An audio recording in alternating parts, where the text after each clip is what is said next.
Muy buenas noches, queridos amigos de Popular Televisión. Feliz Pascua de Resurrección. Espero que hayan gozado de la gran Semana Santa, más allá de procesiones, más allá de viaje que hayan podido organizar por descansar unos días y de lo habitual, sobre todo por la vivencia fuerte de estos días, la pasión, la muerte y sobre todo la resurrección del Señor. Hemos pasado también las fiestas en Murcia de esta semana de primavera y nos encontramos de nuevo pues en el día a día, pero estamos en Pascua, un tiempo espléndido. Y tenemos una experiencia hoy, un nuevo programa de Vidas con Luz con un invitado, Rubén. Yo no sé cómo catalogarlo, pero podíamos hablar de resurrección en su vida. ¿Podía ser así, Rubén? Sí. Resurrección. Así es. Transformación, sobre todo. Gracias a Dios. Por obra de Dios, claro, lógicamente. Sí. Bueno, pues Rubén Ruiz González. Ya le he dicho que Rubén y Ruiz a mí me cuesta mucho, pero bueno. Murciano, pero que has vivido en muchos sitios porque con traslados de tu padre adoptivo, tu padre el que, bueno, casó con tu madre después, etcétera, pues era militar y distintos destinos. Me decías que Galicia, Cádiz, Ceuta, Melilla, para regresar de nuevo a Murcia. Muy bien, pues ¿cómo recuerdas tu infancia? Porque no fue fácil. No fue fácil. Fue los primeros 7 años, recuerdo en Galicia, parte del tiempo que hacía, ¿no? Que siempre con lluvia, siempre nublado. Y me costaba mucho hacer amigos, ¿no? Era introvertido, muy tímido y ya desde pequeño tenía una sensibilidad especial. Y eso me llevaba a ser un poco retraído. Luego cuando conseguía, por ejemplo en Galicia estuvimos 7 años, cuando conseguí hacer un poco de amistad, enseguida vino el primer traslado, que fuimos a Ceuta. Allí veía gente nueva, también otra cultura, ¿no? Diferente, estaba la cultura árabe y se chocaban muchos españoles y árabes allí. No era fácil. En el colegio era un poco complicado.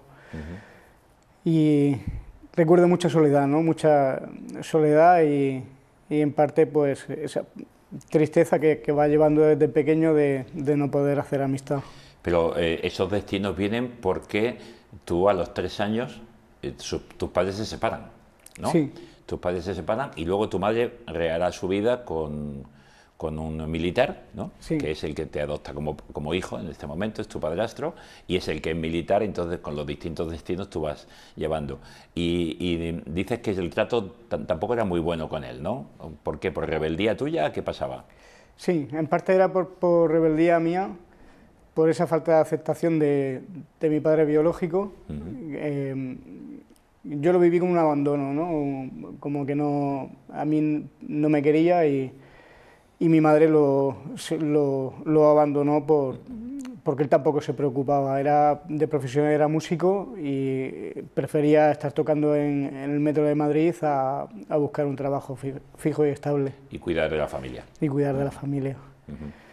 Y entonces mi madre, al poco tiempo, pues conoció a José Manuel, se enamoraron, se casaron y hicieron una familia completa. De ahí vinieron pues mis 3 hermanos. 3 hermanos que tienes, de madre y padre, y de José Manuel, y por eso vais trasladando de un sitio a otro. Sí. Y tú vives una rebeldía continua, ¿no?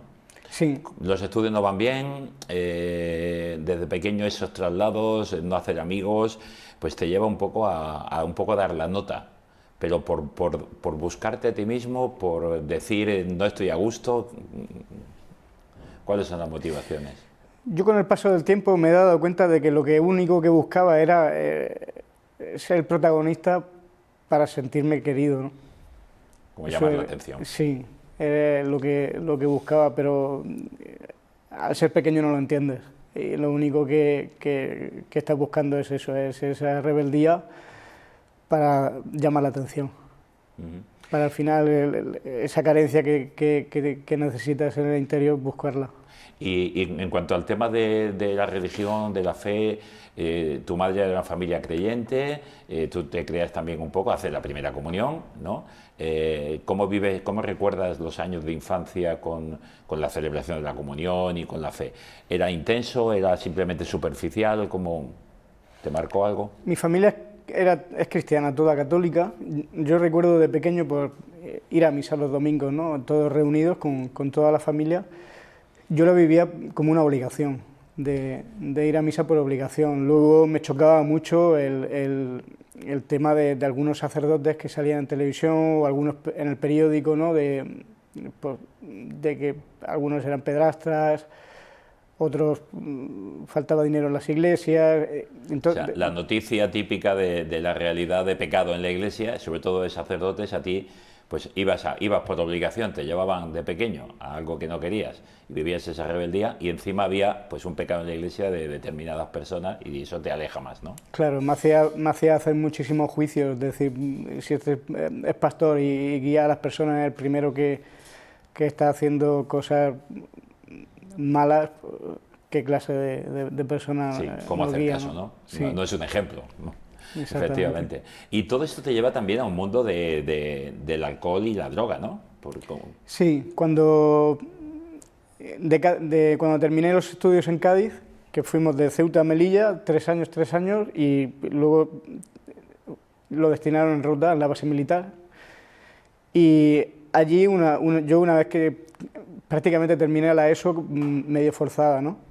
Porque me quedaron bastantes asignaturas, me tuve que centrar mucho ese verano, fue un verano prácticamente de castigo de estudio, y ahí empecé donde fuerte, pues un poco a escaparme de casa por las tardes, noches, salía por la ventana, desaparecía un día o dos, y entonces mis padres pues se pusieron firmes conmigo y me dijeron o estudias o trabajas, pero elige tú lo que quieres hacer, porque nosotros ya vemos que por una cosa ni por la otra no nos haces caso. Entonces opté por el trabajo y ellos pues decidieron hablar con mis abuelos, que estaban aquí en Murcia, y ellos me acogieron en su casa y empecé como formación profesional. A mitad de la formación profesional tampoco veía que tenía que seguir estudiando, y como no me gustaba, no me centraba para los estudios, me salió un trabajo de por la noche en un pub, en el Infante Juan Manuel. Y ahí empecé el mundo de la noche. No había cumplido 16 años. Tenía 15 pasados y empecé ahí. Con esa edad trabajabas por la noche, no había problema, ¿no? Sí. Son las historias que tenemos también a nivel semilegal, ¿eh? Con 16 años, pues ya trabajando en el mundo de la noche, con todo lo que una formación no totalmente terminada, pues son tantas, digamos, ofertas que te presentan, y ahí tienes tú esa historia, ¿no? Como no llegaba a los 16, lo que comenta Emilio del ámbito legal, esos primeros meses estaba de recoger vasos, limpiando por fuera, sacando los vasos para adentro. Luego ya una vez que cumplí los 16 entré en barra, me puse de camarero, también aprendí un poco de música, de pinchadiscos, y prácticamente a los 18 un cliente de allí que me conocía esos 3 años me ofreció entrar en una carpintería. Entonces ahí entré a trabajar y el primer año pues me lo pasé prácticamente lijando puertas, subiendo a un edificio puertas, colocando, vi que me gustaba mucho el tema de las manualidades. He continuado hasta el día de hoy que soy autónomo. ¿Autónomo del mundo de la carpintería o todo en general? Ahora todo en general. En manitas un poco de casa, sí, ¿no? Reparaciones del hogar, reparaciones. Para seguros, y lo que es la carpintería en general, todo. ¿Y cómo fue esa entrada en el mundo el mundo de la noche, con todo lo que lleva? Que el mundo de la droga y el mundo de la violencia también, un poco como... Sí. ¿Qué pasó? Yo ahí entré como prácticamente de ignorante, ¿no? De ser un niño y como llevaba tanta rebeldía, era como Juan sin miedo, ¿no? Era para mí como estar en un ambiente que me desenvolvía súper bien, que me gustaba, y veía a mis propios compañeros pues conocer el tema de la droga. Y ahí, por mi ignorancia, empecé a consumir con ellos, y pues, parecía un mundo de color de rosa. Parecía. Luego, con el cabo de los años, me llegó a destruir mi trabajo fijo, que tenía el trabajo fijo y estable, empezar a ver psicólogos, psiquiatras, empezar a ver centros de rehabilitación, y ver que nada funcionaba, que cada vez era la pelota más grande, más grande. Al final pasé por 7 centros y psiquiatras fueron 6, 7 psiquiatras y unos psicólogos también, pues unos 15 psicólogos. ¿Y no había forma? No, no. Cada vez era más complicado salir, los consumos, era época de que no eran a diario, eran esporádicos, luego otra época de que era consumo diario, pero nunca llegar a salir de ese mundo. Y llega un momento que todo eso te conduce pues tuviste una experiencia de 4 años de prisión. Sí, ¿no? sí. ¿Qué edad tenías entonces? Fue en el 2006. 20 y poco. 26 años, por ahí. Tuviste 4 años. 4 años y 8 meses. Se me juntaron tuve 68 detenciones policiales. 68 detenciones. Pero ¿cuál era la motivación? Eran por hurtos. Hurto, rebeldía... Descargaba mi rabia en la calle, rompiendo cristales de coches, y solo por pura rabia me colocaba hasta el punto de coger un destornillador, un martillo y ir rompiendo cristales, rompiendo coches, y de algún radiocasé que otro pues lo sacaba del coche y se lo llevaba al punto de droga a vender y lo cambiaba por sustancias. Y cuando sales de ahí, ¿cómo intentas rehabilitar? ¿Qué pasa después? Porque hay varias etapas en tu vida. Cuando salí de prisión, me centré solo en el gimnasio. Entonces dices, te voy a formar fuerte. Sí, aparte ya me había formado también un poco de pequeñito en las artes marciales, me gustan mucho y había hecho karate, continué con el taekwondo, luego continué varios años de boxeo y el tema de la musculación me encantaba, fueron casi prácticamente 5 años de entrenamiento. Me centré ahí y mi madre de aquella pues también vivía un poco su rebeldía personal con la fe, ¿no? Sí, porque tu madre era creyente católica del principio, pero en un momento concreto se revela frente a esto, sí, y vive una espiritualidad diferente. Probó con el yoga para a ver si encontraba algo diferente. Ella se formó de profesora de yoga y estuvo también en la India, tuvo varios viajes, y por medio de un correo electrónico que le llegó, me invitaron a mí a unos talleres de Zen Tantra, de la New Age, de la nueva era. Sí, de la nueva era. Entonces me invitaron, fui y bueno, aparentemente era también todo un mundo mágico, ¿no? Un mundo de energías, Sí, que si el karma, que si los chantras, que si tal, que si... Y entonces llegaste a ser un poco maestro en Reiki o algo de esto, ¿no? Sí, me formé, estuve un año siguiendo la filosofía de Osho, estuve con el maestro Firak un año entero recorriendo España, también formándome en los talleres de Reiki, llegué a ser maestro y ahí conseguí, en teoría, al cabo del año, pues abrir los 7 puntos, ¿no? Lo que no sabía que todo eso era real, que la energía espiritual fluye por el cuerpo, los canales son puertas y lo mismo que abres puertas para que fluya la energía, entran también. Eso me di cuenta al cabo de los años. Con lo cual, en lugar de ayudarte, pues también te perjudicó y te llevó también a un vacío y una destrucción, ¿no? Sí, allí conocí a una muchacha, una chica, que también era profesora en otros aspectos, y ese mismo maestro nos decía que éramos almas gemelas, ¿no? Yo lo único que buscaba al final era sentirme querido, ese vacío interior era llenarlo con algo, ¿no? No sabía exactamente con lo que necesitaba, pero sí buscaba llenarlo con algo. Al cabo del año esa relación se rompió prácticamente por arte de magia, sin motivo. ¿Te sentiste un poco engañado de nuevo en todos los niveles? Muy usado, sí. Luego al cabo de prácticamente el año veía que era más que me usaban en los talleres para sus propios propósitos y fundamentos que más que la sanación que yo tenía. Al final del año se rompió la relación, yo sentí en mi corazón de verdad como algo se rompía ahí dentro como miles de trocitos. Y te deseaste hasta la muerte. Ahí no es que deseara, sino que decidí, llegó un cupo en mi vida que no podía sufrir más. Llegó el límite y entonces decidí quitarme la vida para no sufrir más. Pero ahí gritaste a Dios en algún momento, ¿no? En ese mismo instante me acordé de lo que decía mi madre de pequeño. Y mi tía, ¿no? Que Dios existe. Y en un momento de angustia total y de sofocón pegué un grito al cielo diciendo: Dios, si existes, ayúdame, que yo no puedo salir de aquí.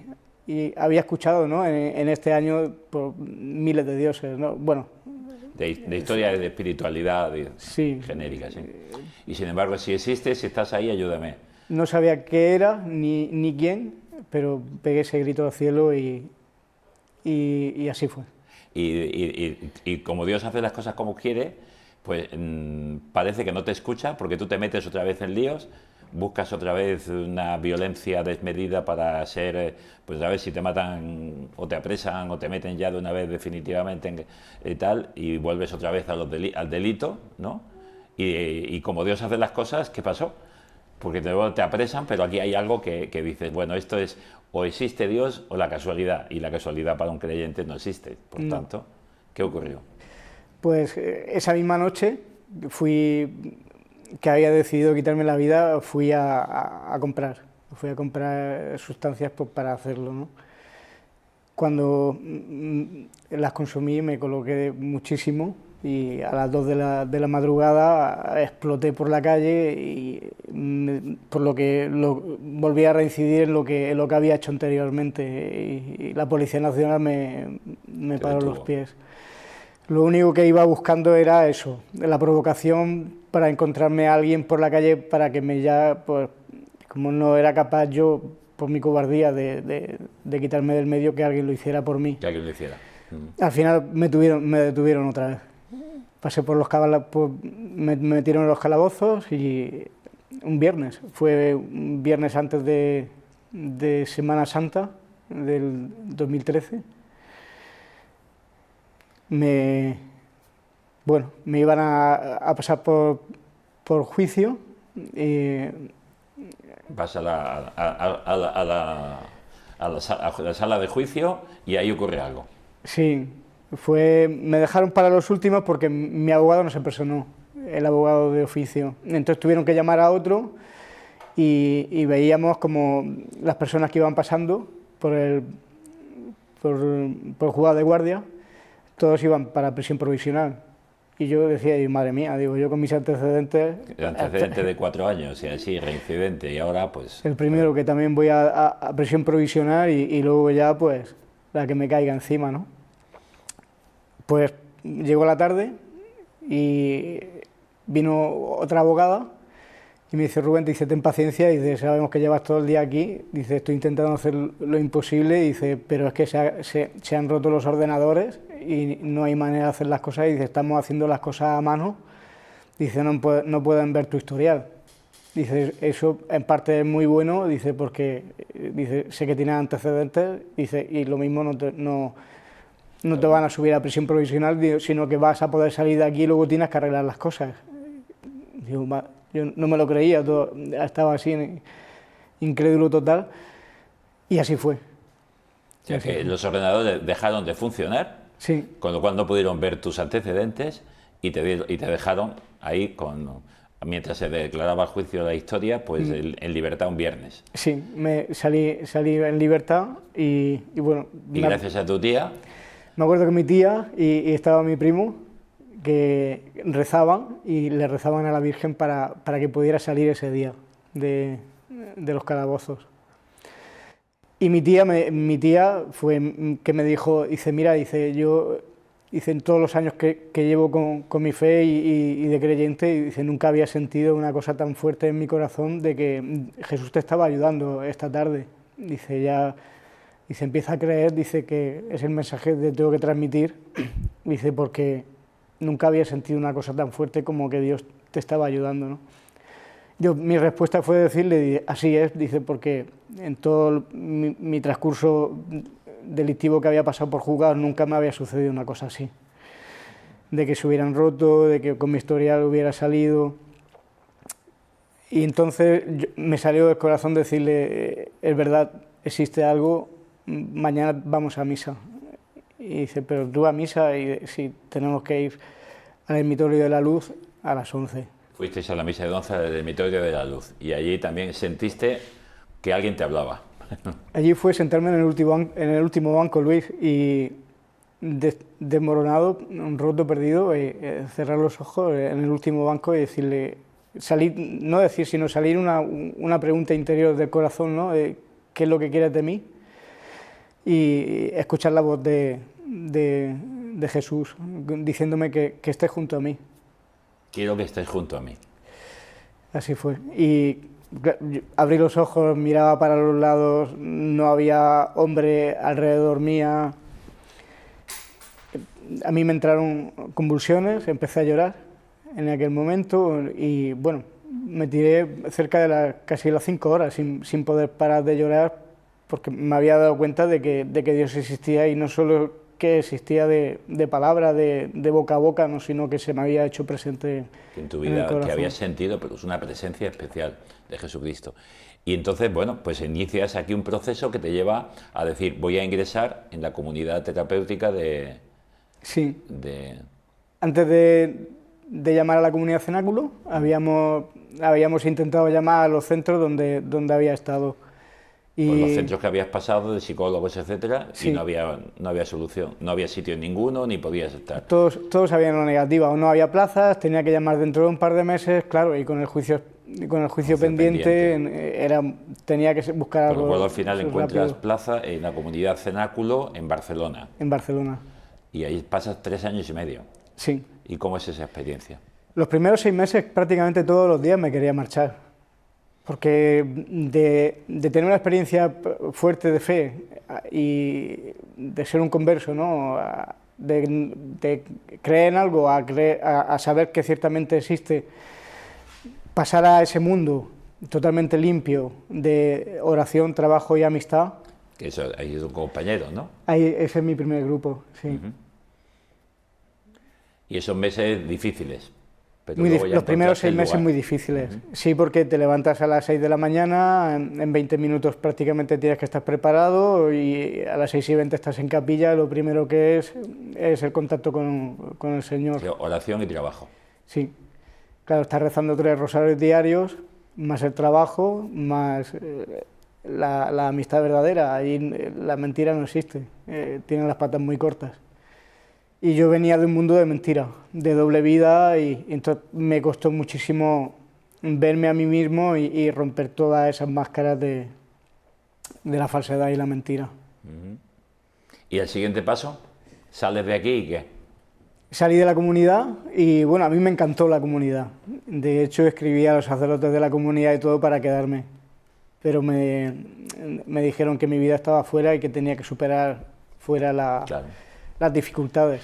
Aquello podía ser como una burbuja, campana de cristal y sí. Una burbuja, pero la vida estaba fuera. Sí, así es.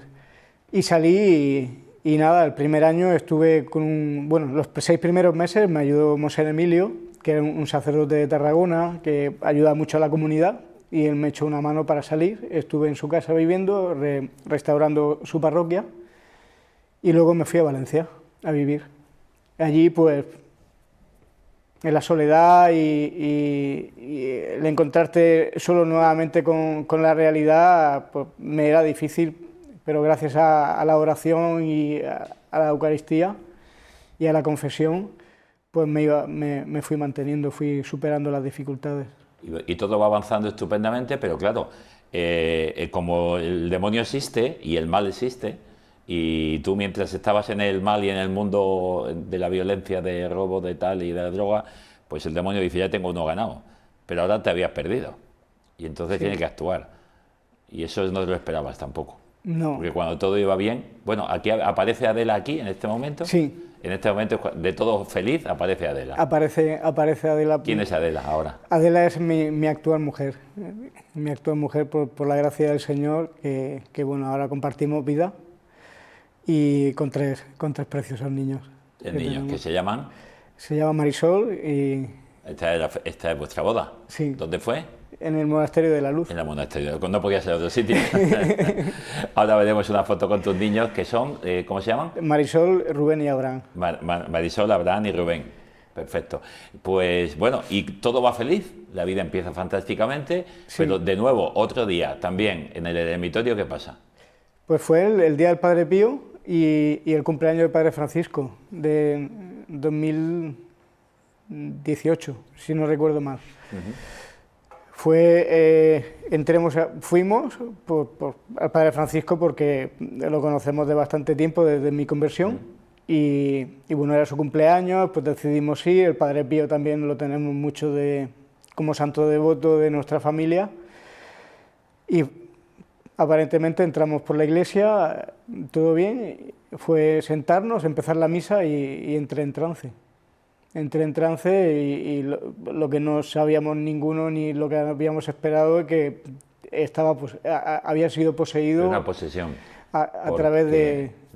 Tú entraste en trance y no te acuerdas de nada hasta que te encontraste ¿cómo? Ese día me desperté al día siguiente en el hospital psiquiátrico atado de pies y manos. Atado en el hospital psiquiátrico y entre un montón que no podían pararte. Me contaron que habían más de 17 personas que habían intentado sujetarme en la iglesia, que había estado caminando a cuatro patas, intentando matar al Padre Francisco, chillando por toda la iglesia, insultando a Dios, haciendo barbaridades. Y pues yo me quedé sorprendidísimo, no me lo creía, más que no me acordaba de nada. ¿No me contéis historias? Pues, ¿Y te despiertas ahí amarrado? Sí, fueron 3 coches de policía, la Guardia Civil y 3 ambulancias a recogerme. Y en ese momento pues avisáis al Padre Salvador. A mi mujer, y casualmente también estaba mi madre en la iglesia y algunos amigos de la familia. Porque gracias a tu conversión y a tu cambio, también tu madre abandona un poco toda esta espiritualidad de la New Age y vuelve otra vez a su fe católica, gracias a ti, ¿no? Ver en ti esa acción de Dios, ella vuelve otra vez a la fe católica y cristiana. Aquí estás con ella, sí, ¿no? Paseando. Bueno, y sí, y entonces, ¿cómo llamáis? A ver, tu mujer dice... Pues fue un amigo que conocía a Padre Salvador y se dio cuenta de que la fuerza que salía de mí, la voz que salía de mí, todo eso que no era humano. Y él se dio cuenta porque había ayudado varias veces en exorcismos a Padre Salvador en Molina. En Molina Segura está ahora. Es un sacerdote de Molina que es el exorcista oficial de nuestra diócesis. Exactamente, estaba en Puebla de Soto anteriormente. Entonces le dio el teléfono a mi mujer de Padre Salvador. Lo llamamos y efectivamente me hizo la prueba y volvió a salir. Lo que es allí, los demonios decían que eran legión, somos la legión, somos la legión, cuando Padre Salvador lo invocaba y les preguntaba a ellos. Yo tuve la gracia, Luis, de vivir 3 meses de exorcismos cada miércoles, aparte de las oraciones semanales, pero entraba en trance, pero era consciente. No era un trance de no acordarme de nada, sino que no podía manejar mi cuerpo, notaba que la fuerza salía de dentro de mí y movía mi cuerpo, chillaba, gritaba, quería soltarse en una silla de hierro, de estas como estilo cárceles americanas. Y me daba cuenta, pero yo no podía controlar nada. Durante 3 meses, unos exorcismos continuos, y al final, demonio fuera, llegó el como momento, en los evangelios. O sea, que cuando lees un evangelio que dice Jesús expulsaba demonios, dice, es cierto. Es real. Es real. Llegó un momento que él hacía su exorcismo en latín y llegó el momento, el día que no ocurrió nada. que mi cuerpo no se movía, no chillaba, no quería escaparse de... Y de aquello han pasado casi 5 años, 6, Sí, y fantásticamente una vida espléndida, una vida de comunión, Sí. de oración, de oración familiar. Yo iba a decir comunión diaria no, pero sí semanal y a veces... prácticamente diaria. prácticamente Muchas diaria. semanas, 3, 4 veces intentamos siempre ir a misa aparte del domingo. Y los niños felices y vosotros felices. Sí, Por eso con, decía yo al principio con que las dificultades cotidianas. Bueno, decía yo al principio que tu caso es un caso de resurrección. Sí. De una persona muerta o que deseaba su muerte o que estabas muerto en vida a una persona transformada por el poder del Espíritu Santo, por el poder de Dios, que vence al mal. Sí. Que eso es lo que estamos experimentando y es lo que celebramos en esta Pascua, que a veces nos quedamos en las historias, bueno, sí, Pascua, Cuaresma, Resurrección, como tú decías, palabras, palabras, palabras, pero cuando lo vives en ti, dices, es verdad. Y es una fuerza interior que te empuja diariamente a rezar el rosario, nada más levantarte, porque se siente la paz para continuar el día. Ahí estás con tu primo Blas, Sí. en la playa, y yo quiero ya que nos pongan, porque se nos ha ido el tiempo, si es que las historias que contamos y la experiencia que tenéis de Dios, porque tú tienes una experiencia personal de Jesucristo liberador en tu vida, a través de este exorcismo y a través de una historia, que ese grito que le hiciste, ¿no? Con lo cual, bueno, pues te vemos feliz, sonriendo y con una familia que disfrutar de ella, ¿no? Sí. Pues preséntanos a tu familia aquí. Mi mujer Adela y Marisol, Abraham, que es el moreno, y Rubén, el rubio. El rubio con el cochecito, Rubén. Sí. Y estáis por Murcia, como decías tú, pues trabajando, sirviendo y viviendo una vida creyente, cristiana. Muchas veces, cuando tú tienes una experiencia de la vida, y seguro que te vas a encontrar con gente pues, que está en el mundo, que está rompiendo cosas, que está destruyéndose, porque muchas veces no es una violencia contra nada, es contra uno mismo. Sí, es por la falta de carencia de amor. A mí lo que me sanó realmente, aparte de tener la experiencia con Jesús, fue su perdón. Cuando yo verdaderamente me sentí perdonado por el mal que había hecho, y fue recibir ese perdón en transformación en amor en mi corazón. Y ese amor es el que me ha transformado y el que me mantiene diariamente unido a Él y que me hace pasarlo a mi familia, ¿no? A través de... Transmitir totalmente. Sí, es como decir, veo a Dios en mis hijos, veo a Dios en mi mujer, y cuando actúo mal, pues intento darme cuenta, pedir perdón y sentirme perdonado. Y llenarte de la gracia de Dios en cada Eucaristía para estar fuerte. Exactamente. Es que es verdad, el todo poder de Dios no es que lo puede todo, porque contra nuestra libertad no puede, lo puede perdonar todo. Y cuando uno siente ese amor de misericordia de Dios que perdona todo, dices, Señor, en tus manos cada día.